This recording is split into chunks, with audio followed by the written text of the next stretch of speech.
हमार हमरा दिलवा में आके समाज मैया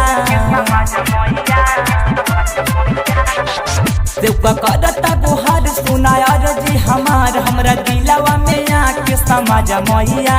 समाज मैया समाज मैया हो माई जैसे बनावलू गवैया अब की बना दैसे तार मैया हो माई जैसे बनावलू गवैया अब की बना दैसे तार मैया ए माई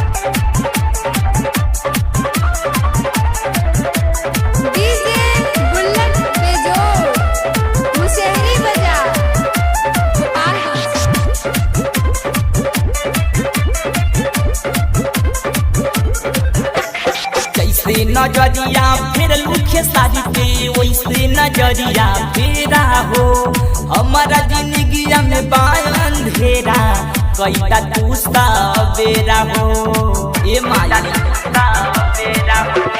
जैसे नजरिया फिर लुखे सारी पे वैसे नजरिया फेरा हो हमारा जिंदगी में बायन धेरा कैता तू बेरा हो तोहर दुआर सुनाया जी हमारे को बात रहुआ से कहतानी मैया कहतानी मैया कहतानी मैया माई ऐसे बनावलू गवैया अब की बना दैसे तार मैया माई जैसे बनावलू गवैया वैसे बना दैसे तार मैया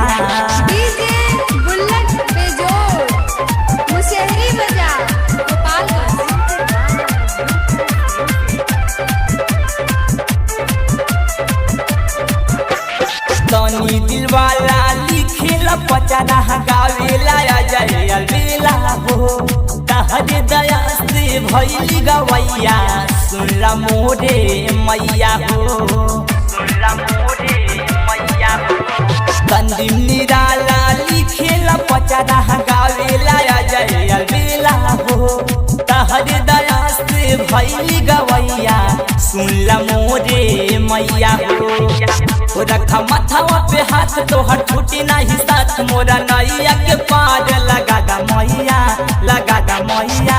लगा दा मैया माई ऐसे बनावलू गवैया